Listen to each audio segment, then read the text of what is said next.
தேவனே நான் ஓமதண்டையில் இன்னும் நெருங்கி சேர்வதே என் ஆவல் பூமியில். மார்க்கு 7:34. வானத்தை அண்ணாந்து பார்த்து பெருமூச்சு விட்டு எப்பத்தா என்றார்.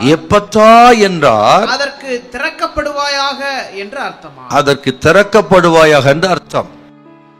இந்த மனிதனுக்கு சுகம் கொடுப்பதற்கு முன்பு இயேசு வானத்தை அண்ணாந்து பார்த்து எப்பத்தா என்று சொல்லி திறக்கப்படுவாயாக என்று சொல்லி அவனுக்கு சுகம் கொடுத்தாரா.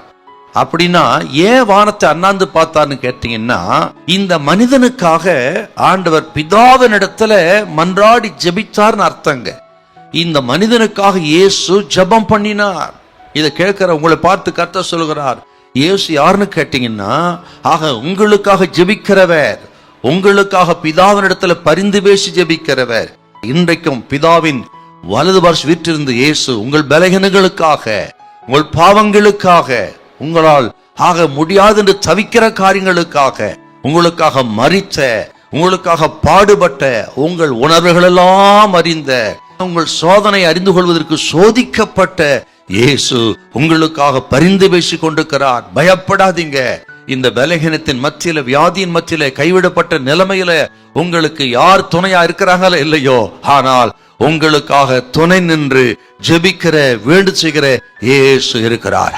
வானத்தை அண்ணாந்து பார்த்தார் அப்படின்னா இன்னொரு அர்த்தம் என்னன்னு கேட்டீங்கன்னா, எந்த நன்மையும் பரலோகத்திலிருந்து தான் வர வேண்டும், ஆகவே நீங்கள் பரலோகத்தை நோக்கி பாருங்கள் அப்படின்னு சொல்றார்.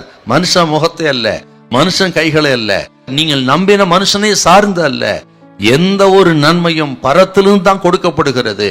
ஆகவே நீங்கள் பரத்தை நோக்கி பாருங்கள், ஆண்டவரை நோக்கி பாருங்கள், அவரை நோக்கி ஜெபம் பண்ணுங்க, அவரை நோக்கி விண்ணப்பம் பண்ணுங்க என்று ஆண்டவர் இயேசு சொல்லாமல் சொல்றாரு பாருங்க.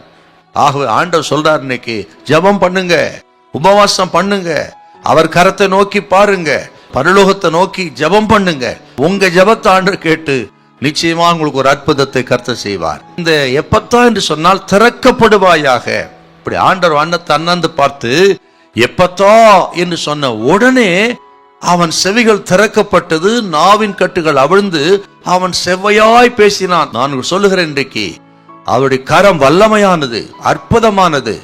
அவர் கரம் எல்லா தடைகளை விலக்கி நீங்கள் செவ்வையாய் பேச, உங்களுக்கு அற்புதத்தை செய்ய ஆண்டவரின் கரம் அல்லது பாருங்க. ஆண்டவர் இன்றைக்கு அந்த அற்புதத்தை உங்கள் சரீரத்தில் செய்ய வல்லவர்.